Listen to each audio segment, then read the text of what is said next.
Okay, so start off with my like caption or title of this video or whatever you call it, because I guess I'm old and I don't quite know what exactly that's called. Is that I'm actually kind of proud that I'm doing this 2 days in a row, because to be honest, like I don't really commit that well to doing blogging or vlogging. So, and especially not lately. But then the weird flex, but okay, bro. Okay, what the heck was that? Something just fell in the garage. What was that, Rex?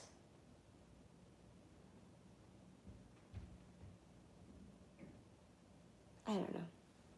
Anyways, the weird flex, but okay, bro. Or okay, though. Or but okay. Oh my gosh, see, I can't even say it. Weird flex, but okay. My oldest son told me about that. And when he told me about it, he said that my sister and her husband, my youngest sister and her husband, who are much younger than me, like 6 years younger than me, they would know what it meant and they would have heard of it, but I'm old. And so when I was making this title, I thought of that. So I had to run upstairs and ask him what it was exactly, because I couldn't quite remember. But so I guess I want to keep this video short, and I don't know how much I quite want to share yet. It's like I have to gain trust, right? You know, I guess it's the same thing that you do with a therapist. I'm just going to talk about today. And there'll probably be some parts that won't make sense. And that's just going to have to be okay for now. Because it's really it's my story to tell, I suppose, too, you know? And how I tell it is what I decide. So, let's just close it. But, oh, jeez. Okay. I'm like the worst YouTuber ever. Live video blogger thingy. Okay.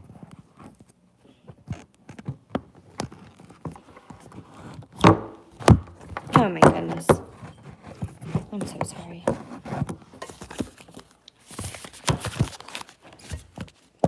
There we go.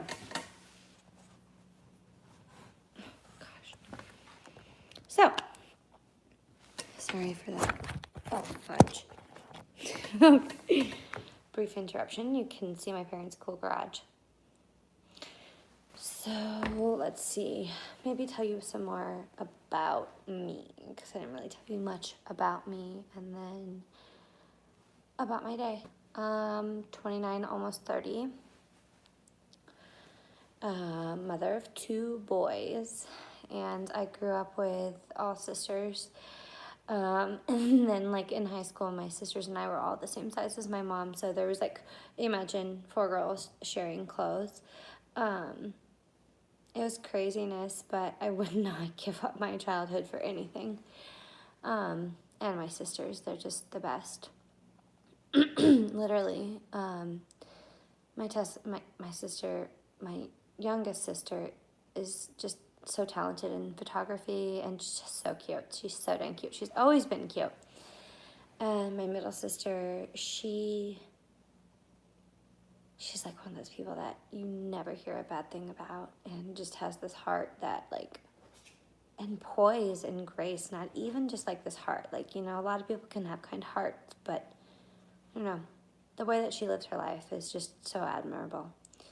And my oldest sister, we never lived together, but she has this connection to me that I just feel more connected to her than any of my sisters, weirdly. Our souls are more similar. And it's not to say that any of my relationships are better, but it's just different.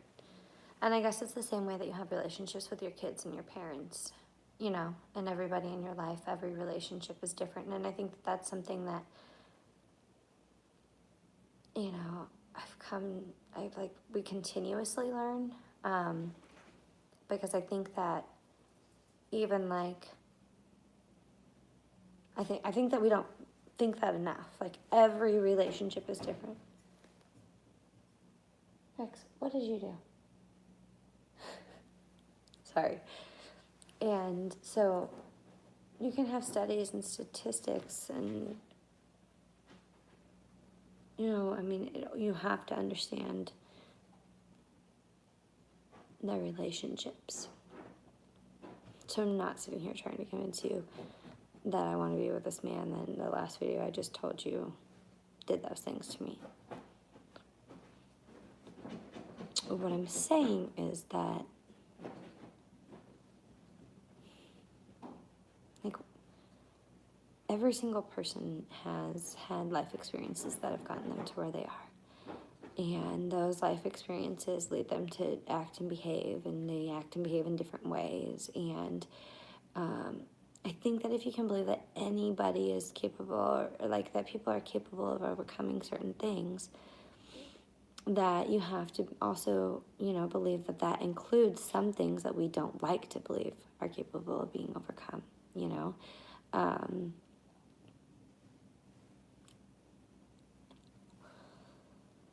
That being said, I think one of the hardest things to do in anyone's life is to fully overcome something. And that people can overcome things to a point that maybe is more manageable and less impactful on their life.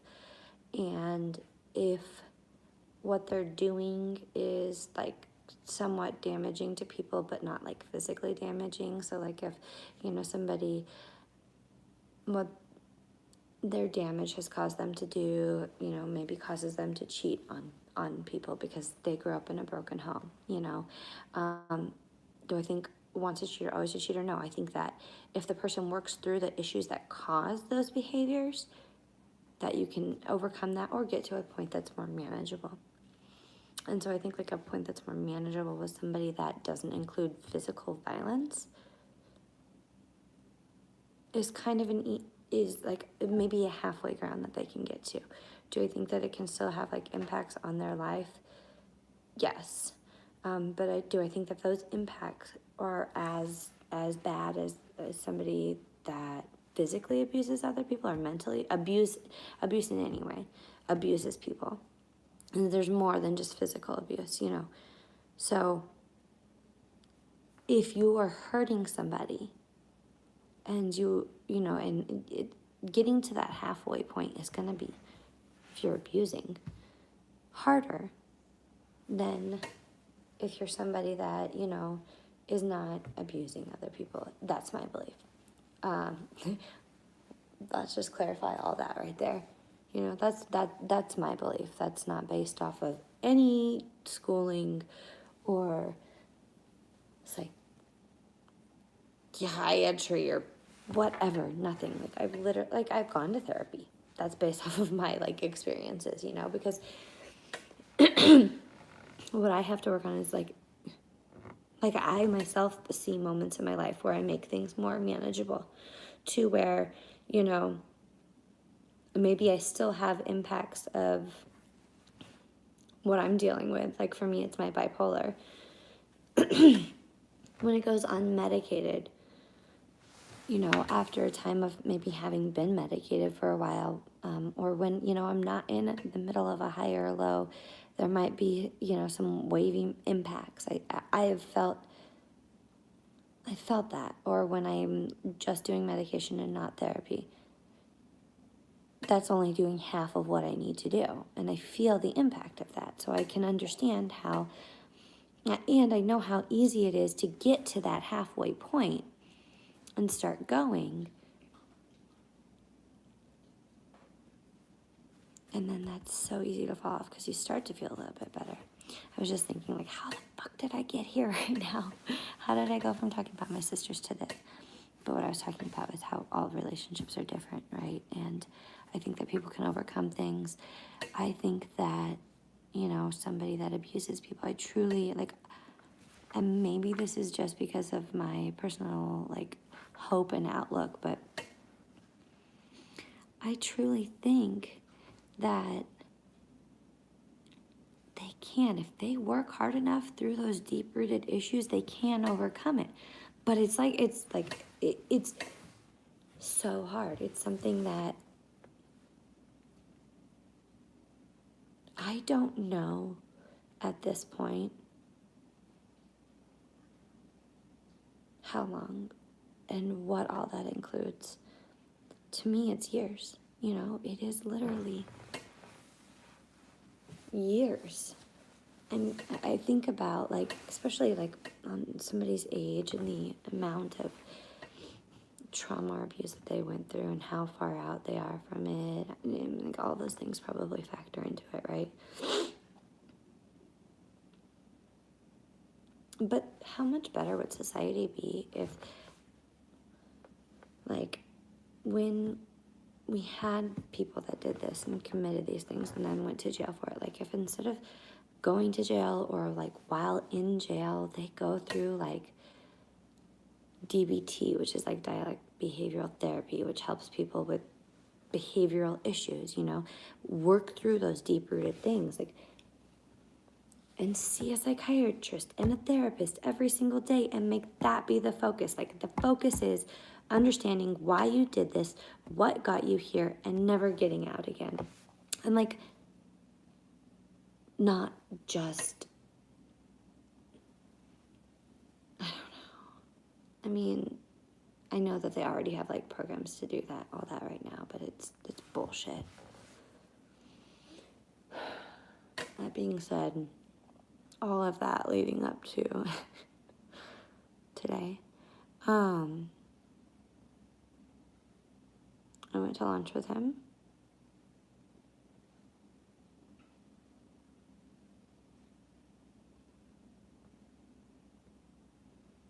It was fine.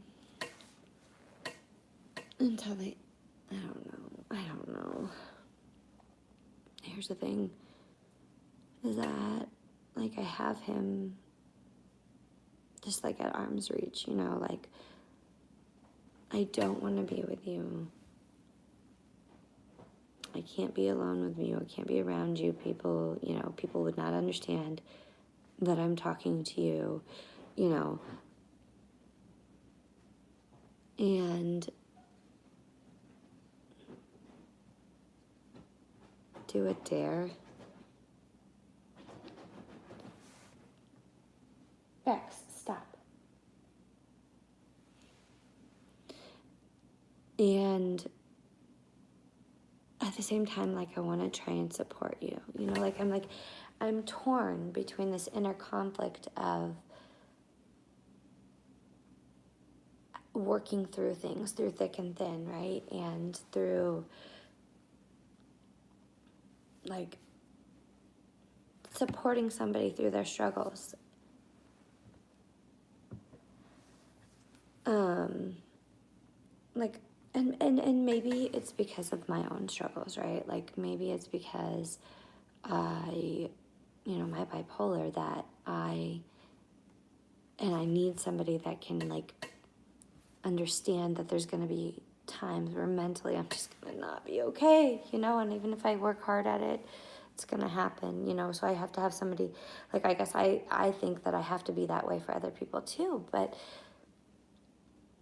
I do, and I think that everybody should be that way, everybody, you shouldn't just forget about somebody because of their struggles, unless, they're impacting you and hurting you. That, your life is more precious than that. Your kid's life is more precious than that. But for me, what I'm saying is, I want him to know that if you, go and do this, and it might take years, And I'm okay with it taking years, but there's got to be 100% understood boundaries of never being alone, ever being alone, never having my kids around, never living together until my kids are out of the house. Because this is the way that it is now. If he can respect those really hard boundaries that I'm going to put and have to, like, for me, I don't want to be with him. I'm not going to be exclusive. But if he went and worked on the things that he did and needs to, I would still talk to him in the meantime and try and be supportive of that. And I guess I look at it also as like, if any of my friends ever needed me and came to me, if another human being or a person just needed support through something, and like, I would always try and do that. So why should this be any different? Like, if it's in a way that there's no private interaction, no interaction around kids, no dating or like telling people we're together, none of that.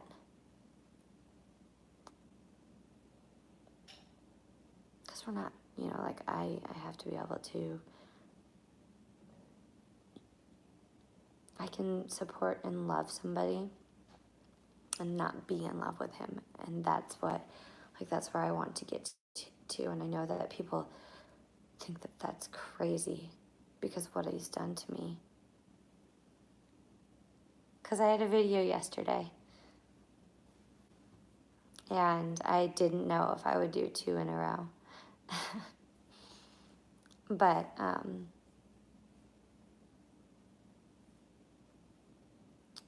forgot where I was at. Oh, like, leaving it at, I can love you and I can support you knowing that you've never had a family that supported you. You've never had a support system or a group of people that have said your mental health or your life is important and it matters, and I'm going to give you advice and I'm going to support you at a distance. That's what, I have friends that just because our lives are different, we never see each other. But that's what I do, is I support them. I talk to them when they need somebody, Everybody just expects me to completely cut him off. And I get it. That's why I don't want him telling anybody that I'm even talking to him. Because I also understand all of those people and I respect them. And I know that they wouldn't quite at this time understand where I'm coming from. And that's okay, because I know that for them it's coming from a place of love. And I'm okay with that. So in honesty, I feel okay with all of my decisions, which is a really great thing. I'm not going to be with somebody that hurts me, but I can still love them and support them. And he has to understand that there could never be another opportunity of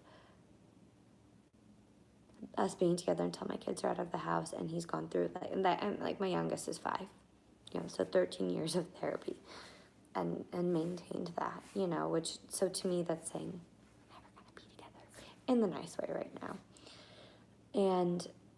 But then also, understanding that and having my family and friends understand that, this is somebody that I care about. And just as anybody else in my life, if they needed me, then I would support them in the way that I could support them. And I think that that's, when I tell people and I let them know, that's the way that I have to approach that conversation, is this is me supporting him in the way that I can support him.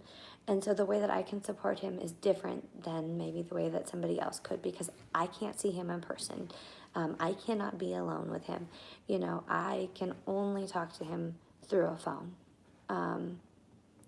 But I can still support him. And as long as he respects all of those boundaries, I have no issues doing that. And I also have no issues completely cutting people off, and all of my family knows that, and they've seen me do that. And if somebody oversteps my boundaries, then I'm just like, I'm done. So, but I understand that the timing now isn't right for like bringing all of that to like public knowledge. And weirdly, I don't feel like it's deceitful. I feel like that the people that love me are not at a point of understanding because they love me. And I love them for that as well. And that also at the same time, if between now and then he tries to overstep those boundaries and doesn't show that he's capable of respecting those boundaries, then I don't want to have told them for nothing, you know? So I guess, part of me is giving him this new opportunity to have me as somebody that loves him and supports him. And I think I need to be more honest with him about that part.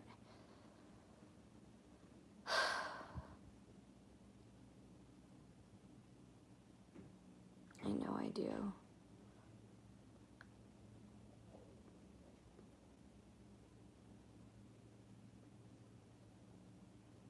Sorry, it's hard to think about because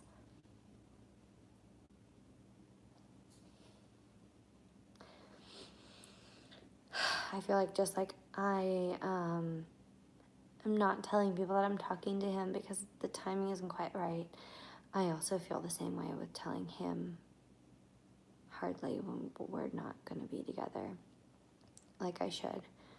And I think, in my mind it's completely made up. But,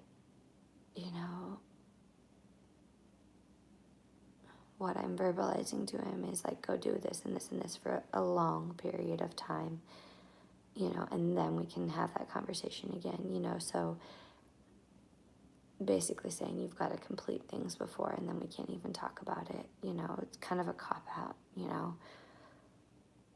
but I feel like, God, am I wrong?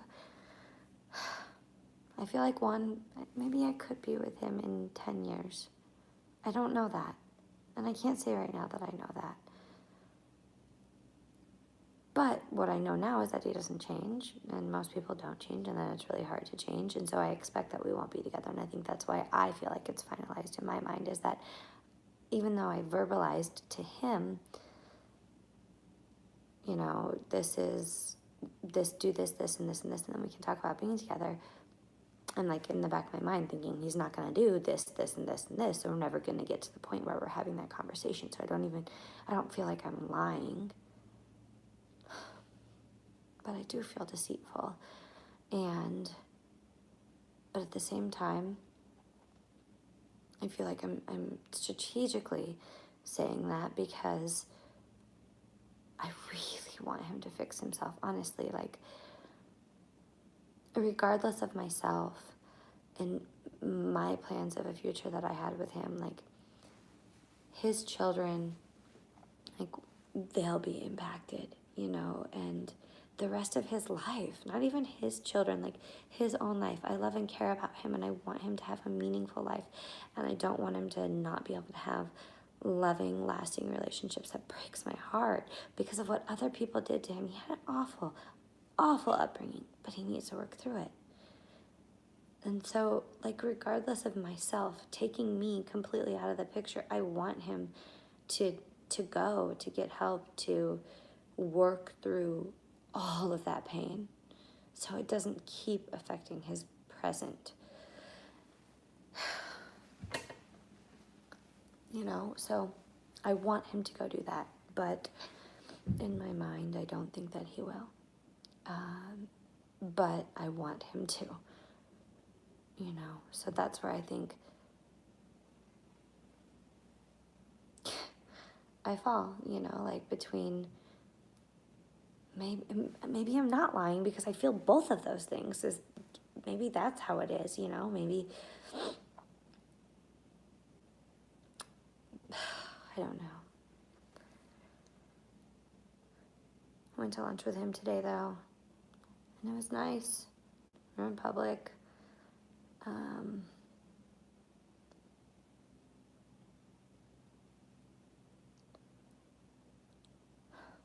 don't think I should though anymore.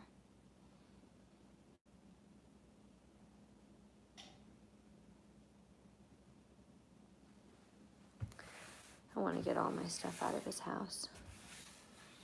You know, if there is people ever with money watching this, I don't know why you would be, but if you want to start an organization of movers that help domestic violence victims go in and get their stuff. Like, so they don't have to be there. Like, there's so much technology today. You could give her an iPad or use an iPad and call her or whatever, and video chat and make sure things are hers or not, like that allows a woman to get out and take her things. But that'd be dope AF. My kid would think I'm so old. I worry about that now, texting and sounding like an old person, because I'm going to be 30. But I want to get all my stuff out of there. I don't want to turn 30 living at my parents' house, but it's going to happen, and I know it.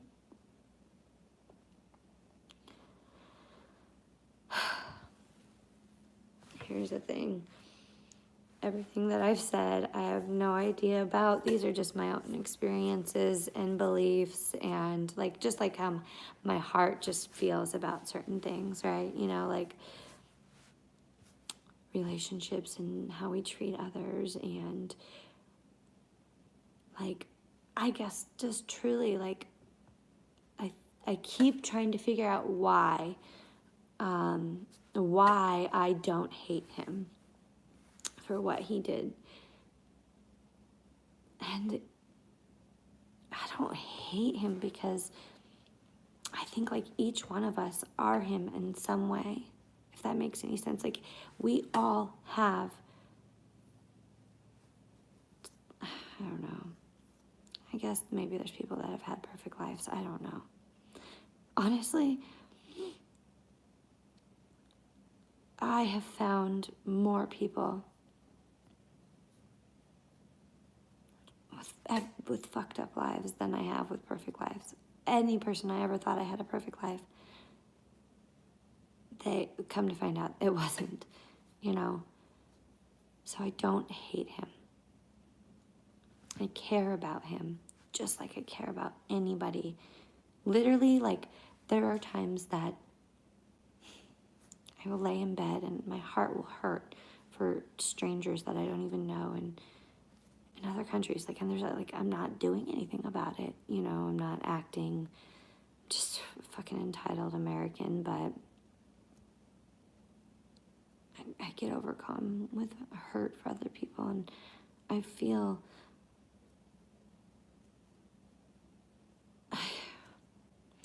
a force, a driving force within me that forces me and moves me forward and propels me, that says, love everybody. Care about them. Even if they don't deserve it from you, because they do. That's the thing.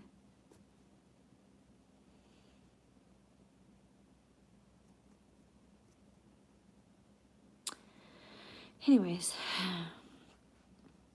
I don't know. I just fucking rambled on for the last half hour. I hope everybody has a great night. And maybe I'll be back again tomorrow. I need to, every day. Maybe I can figure out this time.